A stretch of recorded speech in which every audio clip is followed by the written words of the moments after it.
And welcome in, everyone, to the Storycraft Cafe. I am your host, Hank Garner. Today, I am super excited to have Lincoln Child joining me today.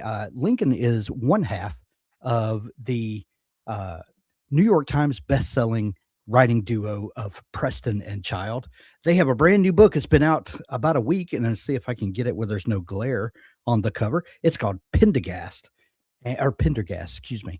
And if you are familiar with Preston and Child, then you are intimately acquainted with the character of Pendergast. And the thing that I love so much about this book, Lincoln, is that I've gotten to know this character and the band of characters surrounding Pendergast.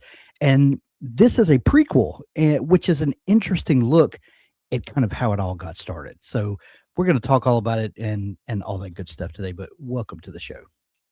Thank you, Hank. Thanks for having me. Absolutely, super excited to have you on the show. I love to start with a fun question to sort of set the tone. And one question that I've come up with lately is, what is it's a two-part question. The first part of that is, what is the best piece of writing advice that you ever received, and did you act upon this advice? Oh boy. Um, I guess the most honest piece of writing advice, as opposed to just regurgitating the usual things like kill your little darlings and stuff like that, was from my grandmother, who was a archaeologist, painter, artist, biographer, Ooh, novelist. And she said, and I suppose this is also a bit of a truism, write about what you know. And I, when I was young, I took that too literally. I mean, I thought right. nobody wants to know about what I know. That's too boring. But in a larger context, if you can, when you're envisioning your heroes or your anti-heroes in a place, um, you you can think about what a normal person would, how they would react, and what they would do, and what I would do. And I think that helps us speak to readers, because if you can make your characters more realistic and more believable, your readers are going to get more invested in them. Um, the way I did not follow that was by placing my characters in places I would never go, like the edge of a volcano in Sicily, or the rainforest. Sure. So I know very little about such places, although Doug knows more than I. So between us, we muddle along. So and I've heard that writing advice also. You write what you know.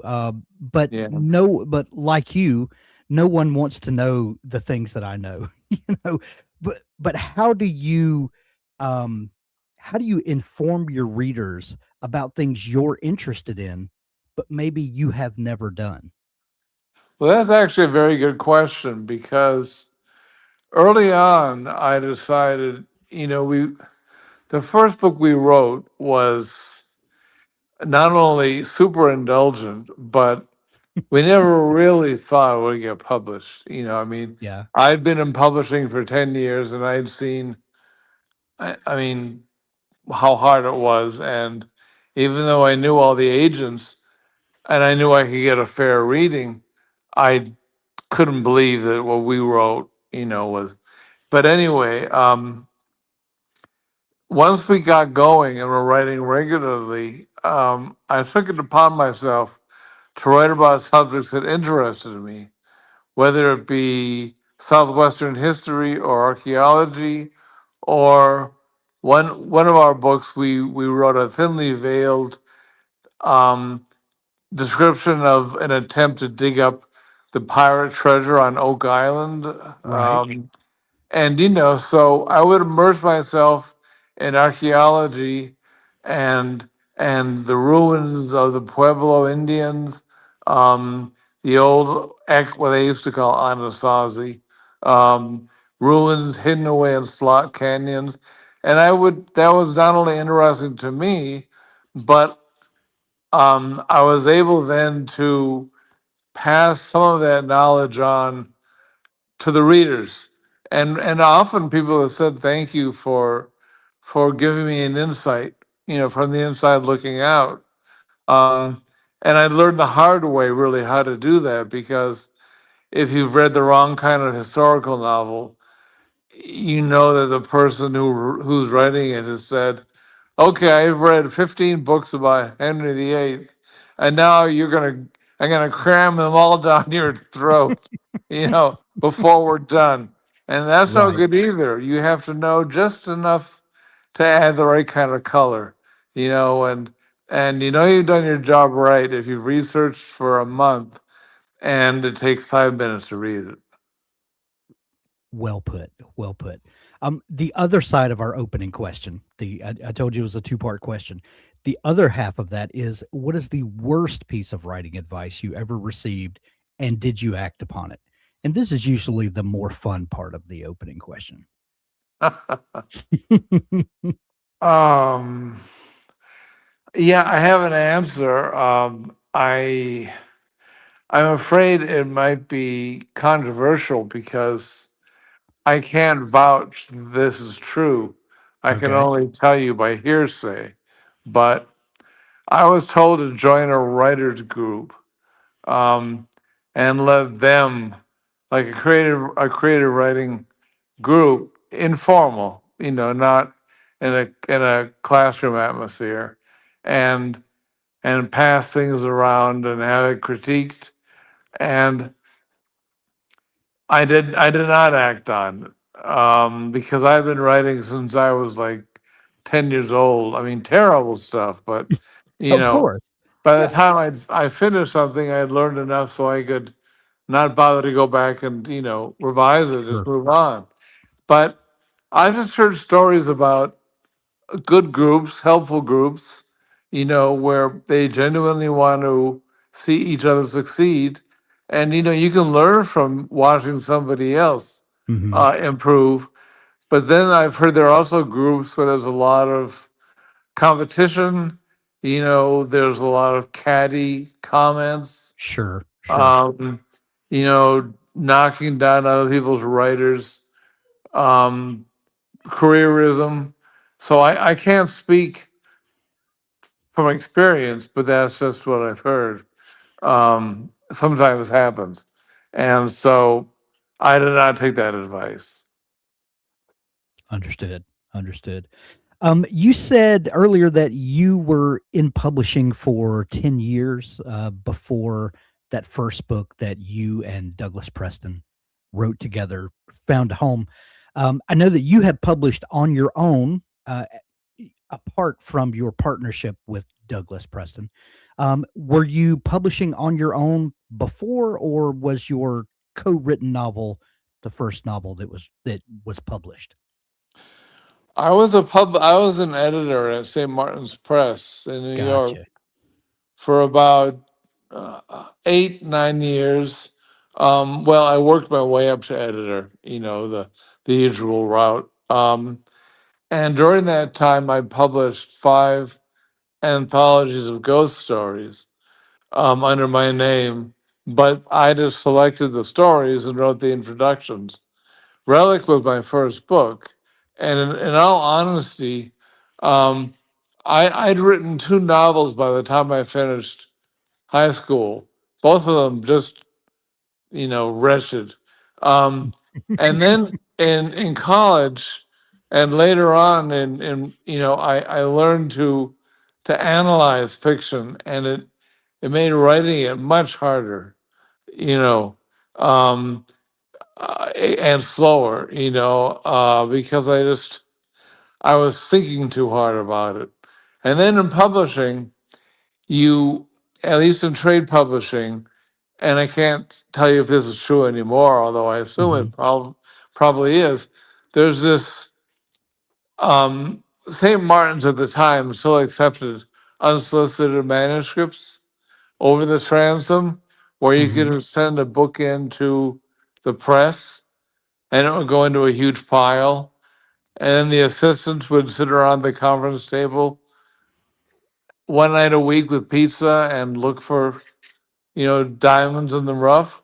Wow. Um, and it, but I only got things sent to me by agents. And even there, the percentage of things that were good to what weren't publishable was really very small. And that doesn't mean those people who send in the manuscripts that were not publishable were bad. It's just that they Mm. didn't have any formal training or practice. And back in those days, people sent in actual manuscripts, and you could tell the really bad ones because the first 30 pages were all dog eared and dirty, and the Right. rest Right. was pristine. Um, uh, so anyway, it was a truism that all the editors cynically had the great American novel under their bed. They'd read so many books that they knew just what kind of action, what kind of sex, what kind of drama they Right. said to slot in, if only they could get around to it, which was just Mm. the most cynical exercise I'd ever heard of. So Yeah. that turned me off even more, and going into a bookstore, I would be looking for the placement of my books compared to other books that I'd edited. And that further retarded my own or dampened my own interest in writing until one of my authors, Doug Preston, who I did a nonfiction book with on the Museum of Natural History, um, had an idea for a book. He wanted to write a mystery, and I suggested he write a thriller, and that I do it with him.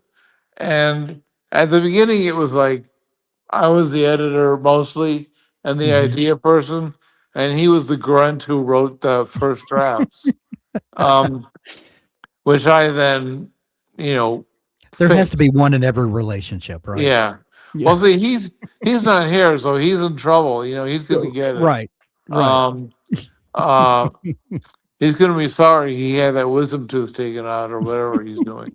Um, uh, but over time, as I watched him put together what I outlined, I began to write more and more chapters on my own. Probably in the first book I wrote from scratch, maybe 15, 20% of them. Now it's 50-50. Wow. Wow. Um, in the writing community, we love to put people in one of two camps, and whether it's the age old debate about pantsers versus plotters, or whatever two diametrically opposed poles we love to stick people at. One of those conversations that I've become aware of, I've done 3,000 or so author interviews over the last decade and a half. And I'm sorry to hear that. right. But one thing that I've noticed is that there are writers who will write a book, uh, see that it's not good enough for whatever reason, and either move on and write something completely different. And like you said, you started writing at 10 years old. So, there's obvious things that you still had to learn about writing at such a young age. And we can appreciate that. But then there are other writers who will write a manuscript. It's not good enough. So they'll go back and they'll retool that book. And maybe it's still not good enough, but it's better.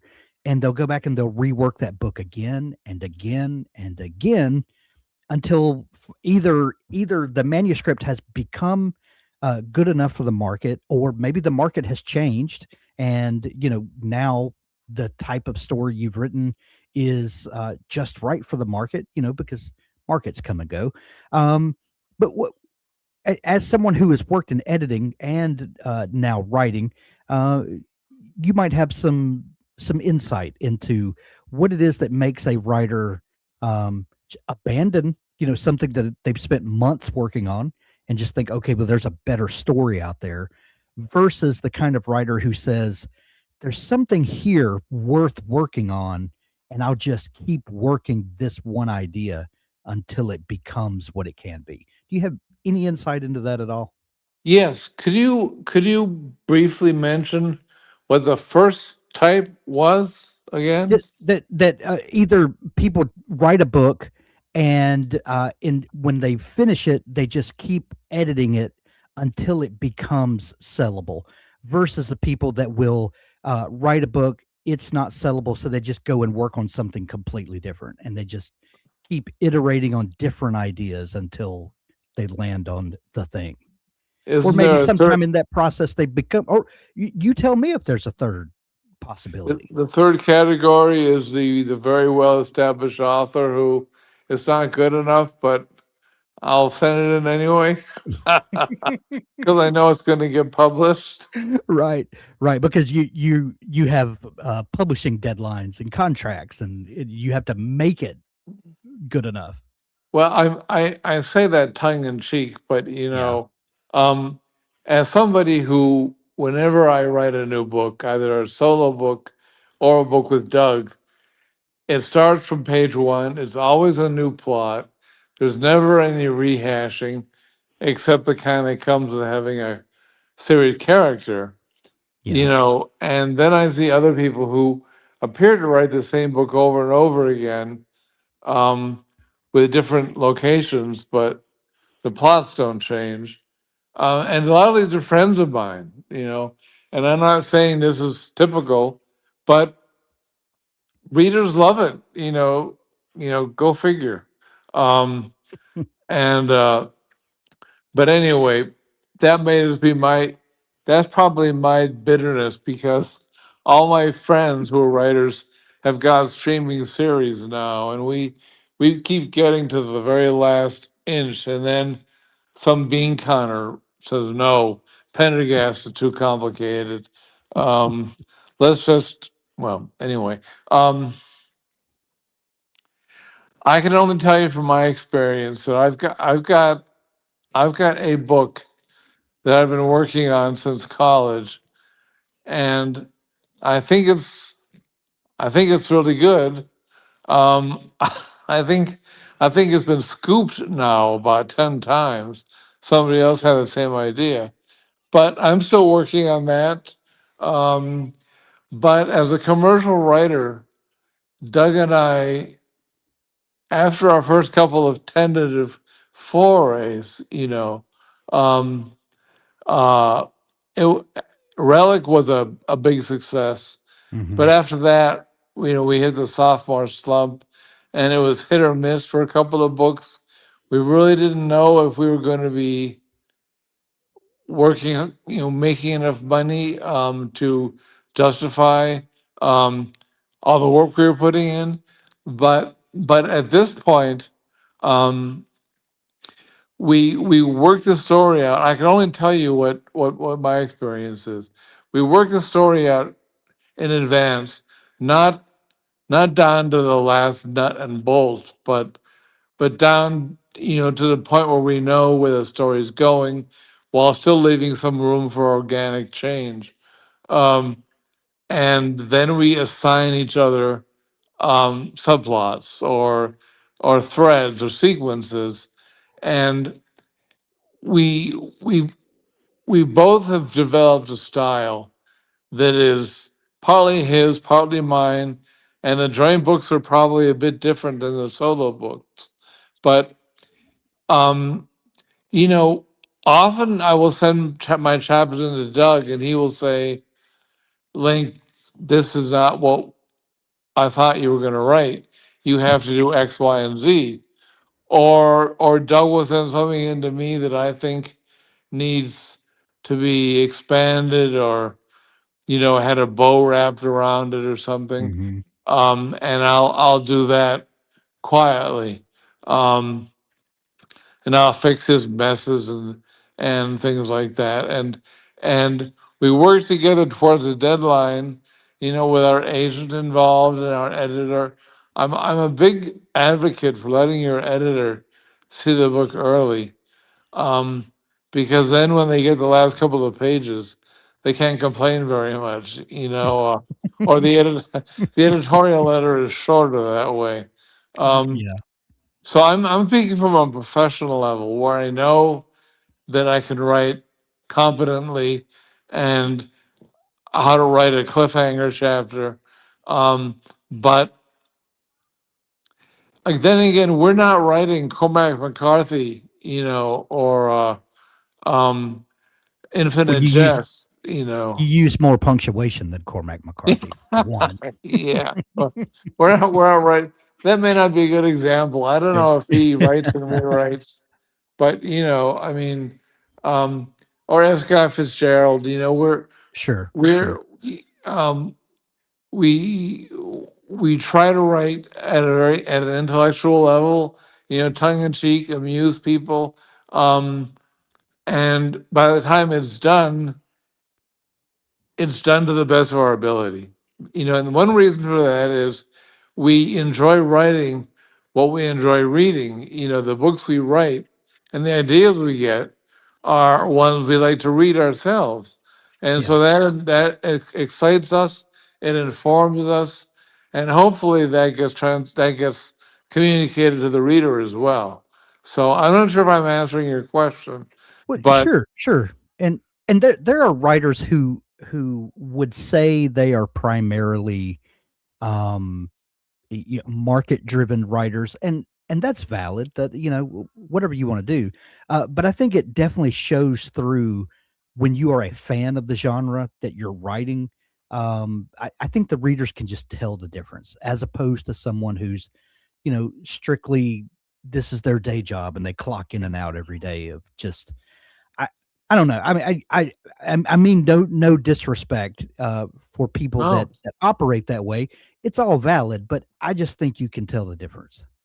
Oh, I agree 100%. I mean, and that goes back to my comment about the cynical editors with a great American novel under their bed. Right.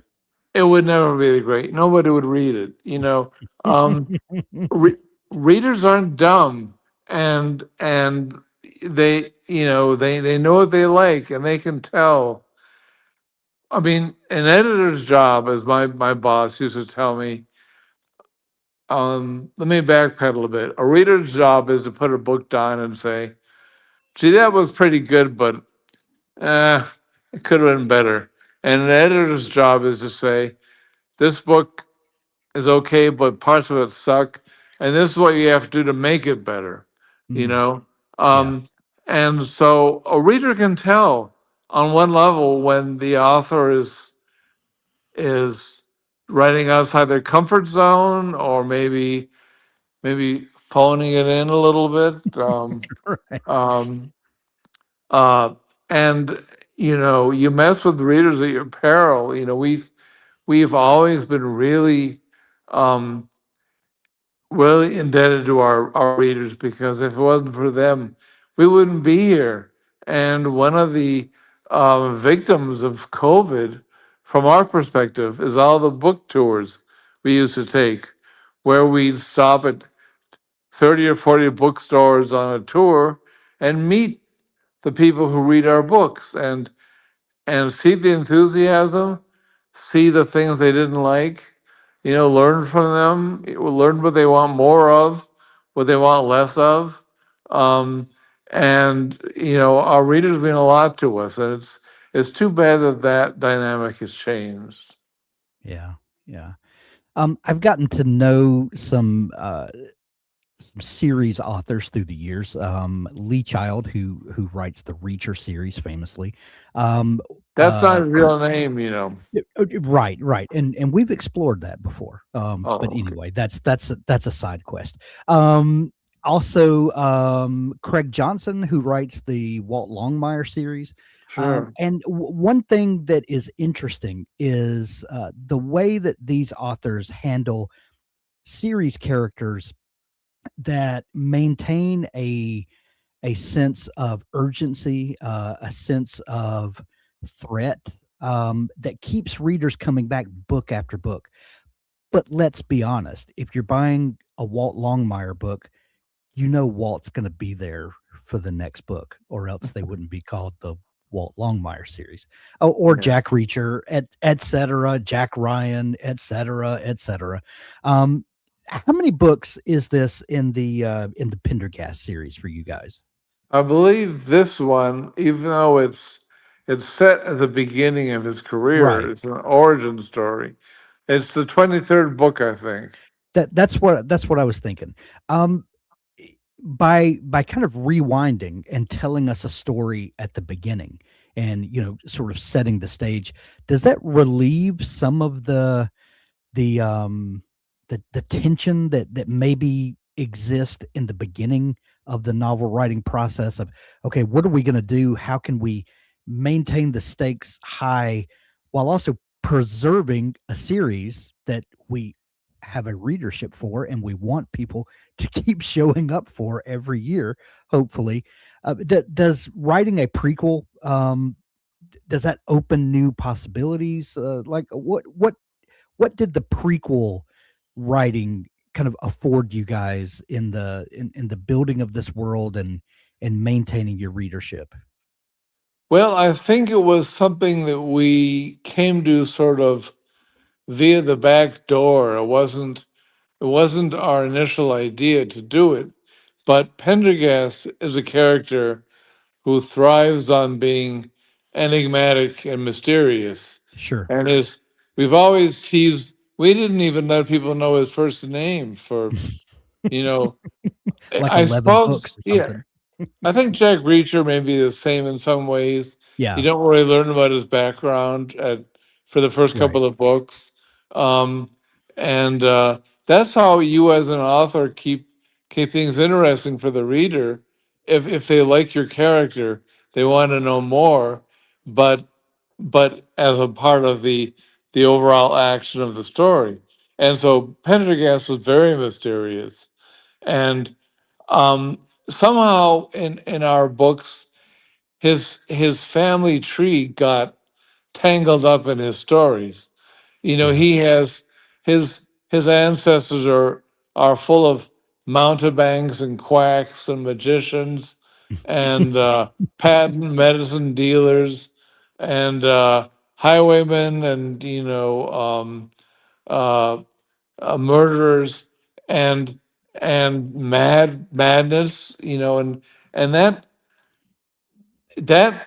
encroached in a lot of the books, and in some places it took the main storyline, um, but we don't want to mine that vein too heavily, um, and so we've been careful to try and write standalone mysteries as well. That, I mean, you can read any Pendergast book and not have to have read another one, but there's certain ones where it helps to have read earlier ones. And so we are now writing. We're intent on writing a series of Pendergast novels where each one is a separate unit and doesn't need any kind of background at all. It just needs Pendergast himself. And we wrote the origin story because I think over the years there've been such a groundswell of interest in where he came from, and we Mhm. dropped little hints and teases, along the way, and it seemed to us that we just finished a extensive series involving his brother and his ancestors, and it was a good time to clear the air with where he began. So we wrote this rather whimsical, eccentric story of his first case as a rookie agent in New Orleans. Rookie agent, but still the Pendergast we know, and well, some of us love him, some of us hate him. His co-workers tend to hate him, and his bosses tend to hate him. And his also the people he catches tend to hate him because he has a very low ratio of criminal catching to criminal conviction because they don't tend to live long enough to make it to the court system. But it was a great chance for us to sort of step back and slowly introduce him and one or two other characters that would later become important in the series. And we end the book with what is effectively the first chapter of Relic, the first book we wrote. Right. Um, and so it was really a present to our fans in a way. Um, and or anybody who's approaching the series for the first time and wants to know if this is a the kind of a book that they want to read, because our books are, like I said, we have lots of in jokes, they're tongue in cheek. We never take ourselves too seriously, you know. Um, but on the other hand, we work our damnedest to make sure that we stop each chapter at a point where you can't stop reading, you know. Right. Right. And the letters I get that make me happiest are, "You so and so, I was up all night reading your book, and now I'm at work and I'm tired and I'm cranky." That means that shows we did our job. Yeah, yeah. I'm glad you brought up the ending of this book, and I never want to talk about the endings unless an author brings it up themselves. But the way that you stitch it into the first book makes it feel like this was not an addendum later in your writing, but it feels like this was always intended to be the beginning. Like it's a satisfying read if you're a fan of the series, and it's almost like the Easter eggs in a Star Wars movie or something. That you're like, oh, I know where this came from. It's just, it's such a satisfying thing. Um, Or I know where this is going to go in the later movies, yes, Yeah. right, right. Was when you guys first started talking about doing a prequel, did you talk about how to seamlessly stitch this into the first book, or was that a decision that came later? Like how did you want to position this in the canon that you had written, and so that you do get that very satisfying, fan moment, while not feeling cheap, like this is just a Right. fan service Right. thing. Oh, it was for our benefit as much as for the readers. We really had a Yeah. great time writing it. I guess we had a few ground rules. We were only going to write about his first case. We weren't going to write about his past history because that's ended up being explored in a variety of our books already in Yeah. bits and pieces, and that would have been counterproductive. So we wanted to write the first case that took place in his hometown of New Orleans, talk a bit about how we got into the job, why it worked out for him, and why he was asked to leave the field office at the end and go to New York. So that we knew we were going to end the book with the opening of Relic. It was just a question of how to get there in the most exciting and yet credible way possible, because clearly the Pendergast of the later books, who really ignores most rules and has angels high up in the service that can save him, wasn't there, cut from whole cloth at the beginning. Mhm. We had to make sure that, and so we gave him as a partner. This isn't giving anything away. An old member of the FBI about to retire, um, who has just recently had a tragedy in his life. And so through his eyes, we can see people being amazed, offended, outraged by Pendergast, but we also see him learning how to work with him, sort of. Mhm. Um, Sort of. and yeah, sort of. Yeah. It never really works out. Yeah. Right. Even late in the book, he reaches across a table at a restaurant and tries to throttle Pendergast. Um, um, uh, because we wanted people to see organically how he got his start as an agent. Not as a kid or a person so Yeah. much as how the series got started. Love it. When I first heard that this book was releasing, and I looked into it a little bit, I quickly realized that this case takes Pendergast to Mississippi. I happen to be in South Mississippi, so I'm always fascinated by how people tackle the subject of my home state. Um, and usually there are, people are all over the place. What was the one? I love what you did, and the storyline that you created around that. Thank you. How did you decide on this locale?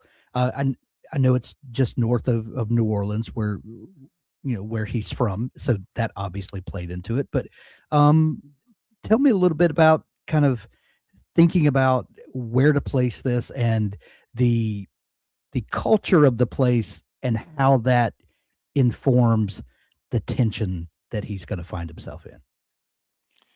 Well, um, he grew up in a very old New Orleans family. Yeah, And New Orleans, as you probably know, is probably the strangest city in the country. 1,000,000%. And in good ways and maybe a few bad ways, but Several it's bad ways. certainly very eccentric and he's got a hugely oversized personality. Um, but not one that Pendergast necessarily fits. You can't see him walking down Bourbon Street during Mardi Right. Gras. Um, but I live in Florida and I lived in New York before that. So which of the and and I spent enough time up in the Panhandle and in Louisiana. I took a riverboat trip up the Mississippi, and Yeah. I drove through. I mean up the river, yeah, and I drove through. I'm fascinated by bayous and swamps and Hmm. the Creole and the Cajun traditions. And we don't really get into that a lot, but the Southern Gothic style fascinates me. Me Um, too. and Mississippi, to be totally honest, we needed to set it there, if only so it could be a federal investigation. Um, he couldn't very well have done it if it had been in New Orleans Parish. But Right. also, it gave us a chance to go over the river, you know, into a different place, and that we could research, which is for us one of the most enjoyable places things. And we this isn't giving anything away either. There's a town on that river that between it's not the Mississippi. It's some other river, um, down near the bayou, where there actually was a town that was devastated by the 23 hurricane, 1923, and had a witch associated with it.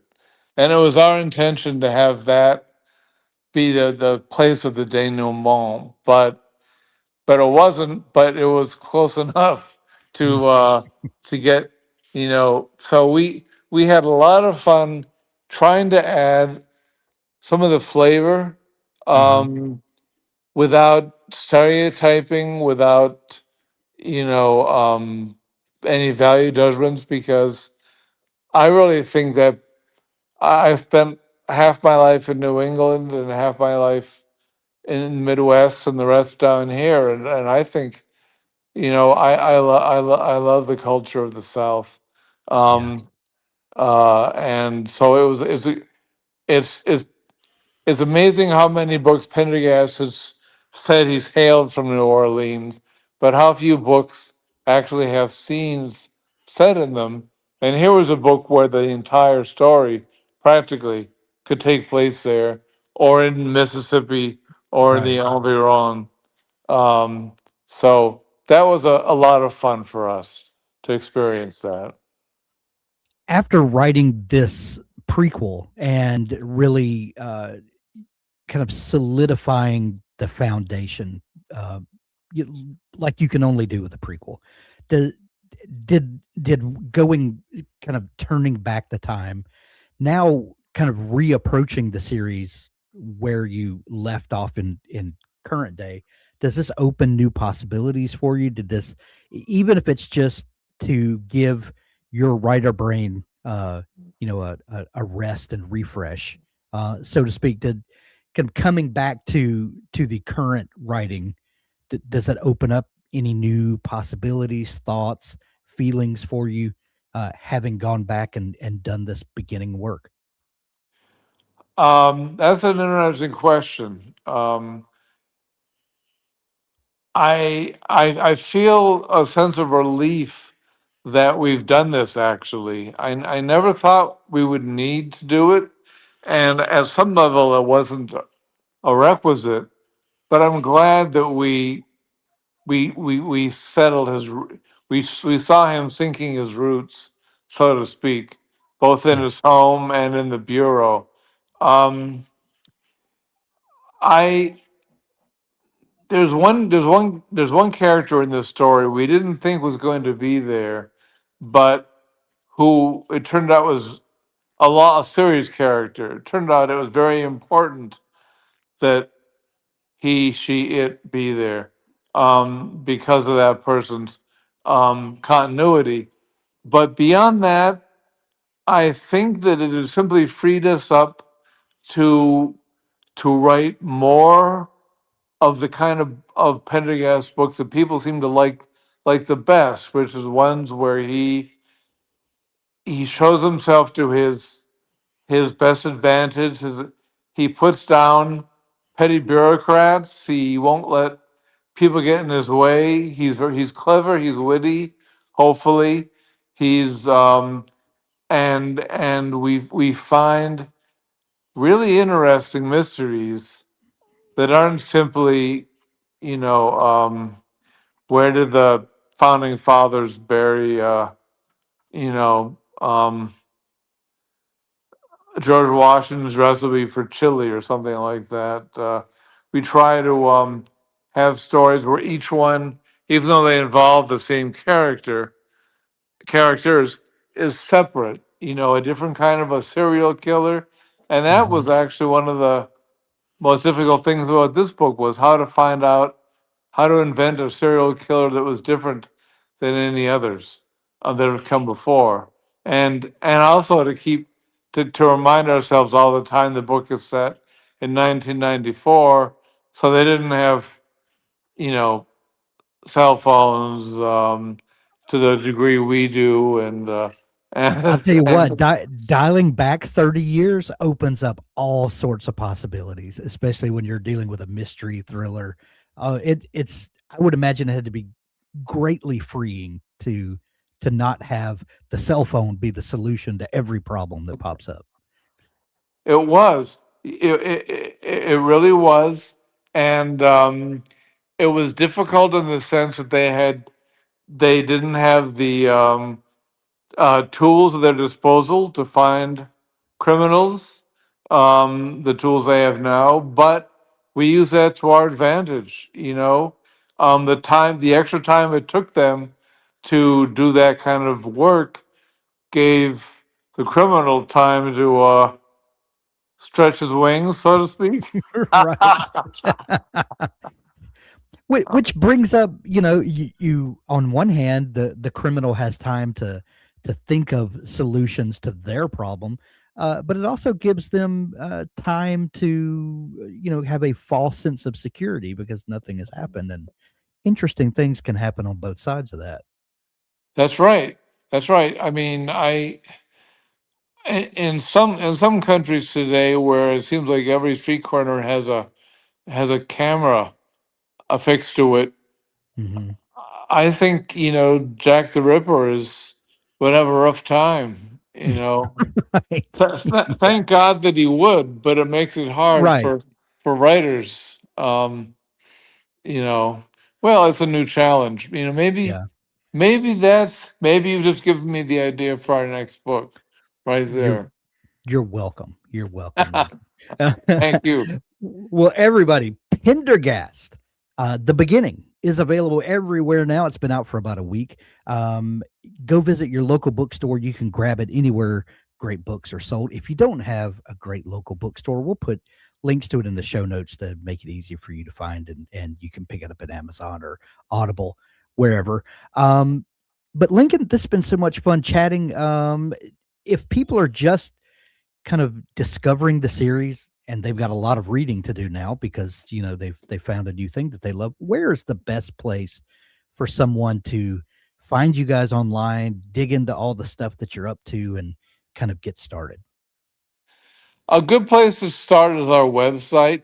Thank you for asking. It's PrestonChild, one word.com.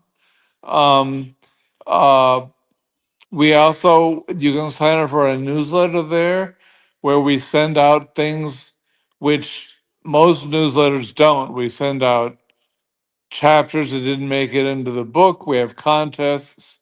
We tell you things, have interviews with the characters. We try and make them interesting rather than just um, selling, peddling stuff. Um, and if a reader wants a good book to start and not figure out if Pendergast is to their taste, I always recommend Cabinet of Curiosities because Interesting entry point. it's in the middle of the series.